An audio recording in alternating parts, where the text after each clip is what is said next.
Everyone, welcome back to my channel. In this video, I will share with you the insider tips and tricks to ensure your Canada tourist visa application gets approved hassle-free.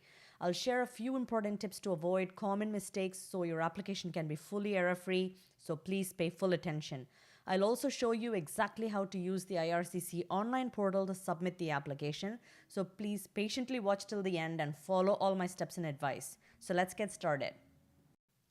Did you know that 30% to 50% of the total number of tourist visa applications for Canada get rejected, depending on which country you're applying from? Of this, 89.7% of rejections are simply due to application errors and sending in incomplete application packages. Now, that is an insanely high number that you can avoid if you just knew what to avoid and what to look for. So the first most important mistake is not proving a strong tie to your home country. Now, what is considered a tie to your home country? Well, it could be any properties that you have, a job that you're leaving behind, any pet you're leaving behind, or any family you have, any relatives you have, community involvement. For example, you're part of a church and you're actively involved in the community, volunteering your work or volunteering your hours or whatever it is, right? So you have to, prove without reasonable doubt that you have a very good reason to return to your home country at the end of your visit in Canada. I see so many applications that miss this critical component, so please be mindful of that. Now, the second problem is when you do not follow instructions on the document checklist for tourist visa applications.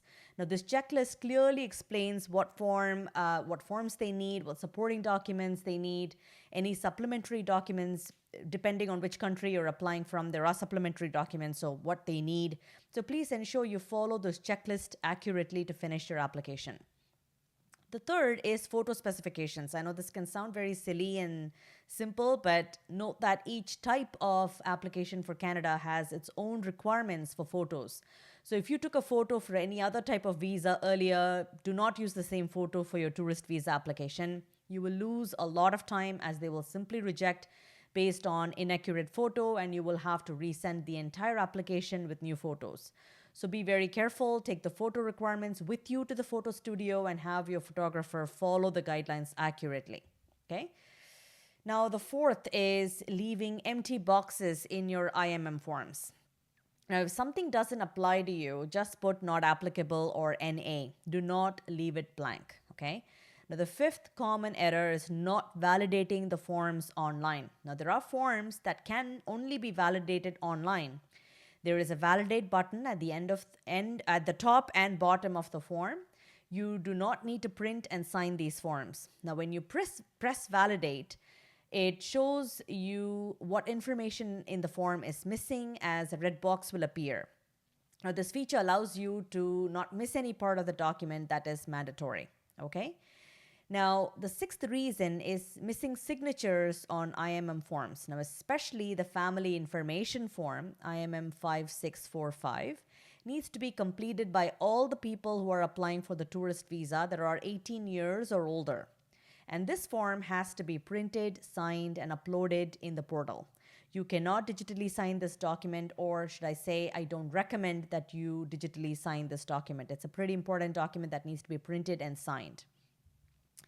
Now, the seventh most common mistake is not entering the full information on the forms. Now, when they're asking for details on who you will visit in Canada or where you will stay, for example, don't just say Canada. Try to get the full address and the full name and details of the person you will be visiting. If applicable, do not just write not applicable for this, okay? Now, the eighth common mistake is sending in the wrong type of supporting document. For example, if they're asking for birth certificate, you cannot randomly send in your passport.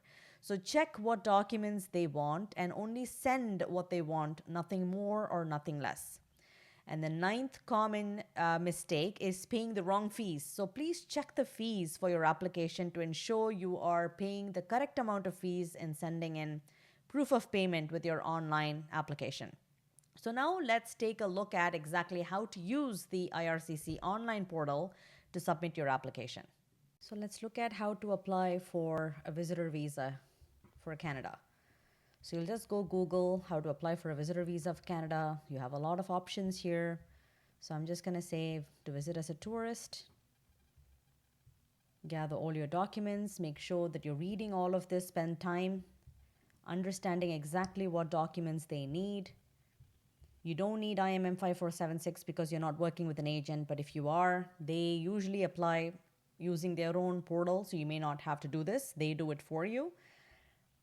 And IMM 5645 is the family information form that I talked about that needs to be printed and signed. And then in terms of signing into the IRCC portal, I'll get to that in a bit, but recommended documents, look at this. Travel history, itinerary, bank account statement, and authority to release personal information. If you have someone else, someone else is applying on your behalf, then you'll have to complete that. Okay. So let's now go to signing into the IRCC portal. Now, if you are signing in for the first time, you'll have to sign up for an account, create an IRCC portal. For that, you need to get the invite code first. So you will put in your email address and you would say get invitation code. And if you do that, they give you an invitation code. You can copy that invitation code and then use it to sign up for your IRCC portal, because you will definitely need that code to sign up. Okay, for now, I already have something. So I'm going to just use this information to sign in. So you see start an application. You see apply to visit, study, or work in Canada. And it is so simple. So you will follow all of these instructions one by one to make sure that you've got all of the answers. Do you want to apply for more than one person? Say no, say yes if it is the case. Now this is something that's extremely simple. I'm not going to go through this one every page because I think you're smart enough to figure it out. But definitely watch for my final thoughts because I'm giving you a few extra tips as to what you need to be mindful of before you hit submit on that application. One of the most important advantages now of coming to Canada is what you can do with your visitor visa. Yeah, it's great. A lot of people come here, want to see Niagara Falls, want to go around. It's a beautiful country, beautiful landscapes, great. But beyond that, a lot of people are looking to convert their visitor visa status to a work permit. How can this be done is something that I've talked about in so many of my other videos. So I'd like you to go ahead and check out those videos without fail, especially how you can convert your visitor visa status to a C11 work permit or an intra-company transfer work permit, or how you can end up studying while you are here in Canada. So a lot of things I've talked about in a few of my previous videos, so I urge you to go check those out. And hopefully that provides some guidance. Now, for this particular visitor visa application, of course, I didn't go through page by page as to what needs to be done. I think it's pretty self-explanatory. You're smart enough to figure that out. But if you are stuck somewhere and if you need some additional help, just leave it in the comments below, and I try to respond to messages as quickly as possible.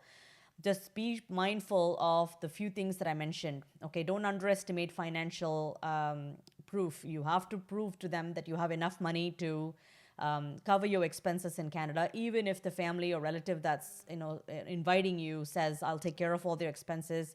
The onus is on you to make sure that you provide to IRCC that you have enough funds yourself to take care of yourself in Canada. And ties to home country, please do not avoid that. It's extremely important for you to, with beyond any doubt, prove to IRCC that you will definitely return to your home country after your visit here in Canada. Okay, so definitely check out, once you're here inside Canada on a visitor visa, how you can convert that to a work permit to stay here for longer and possibly go ahead and apply for your PR and citizenship as well. So check out my other videos for that. Thank you and good luck.